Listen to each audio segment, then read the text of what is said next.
Guys, আমরা এখন আদি কৈলাসের দিকে রওনা হয়েছি। আগামীকাল আমরা ট্রেন থেকে নেমেছি কাঠগোদামে। কালকে বেরিয়েছি। কালকে আমরা 11টার সময় গাড়ি চেপেছি। গাড়িতে চেপে রাত্রে স্টে করেছিলাম। কোথায় বললাম?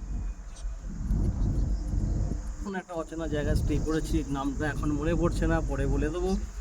আবার সেখান থেকে আমরা রওনা হয়েছি আদি কৈলাসের দিকে। আমরা এই গাড়িতে মূলত 3 জনই আছি। এই যে মঙ্গলদা আমাদের,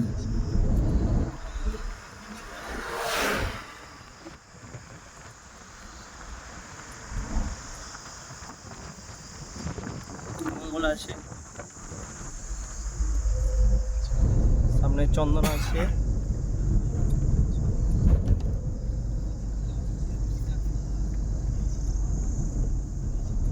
গাড়ি চালাচ্ছে ড্রাইভাররা।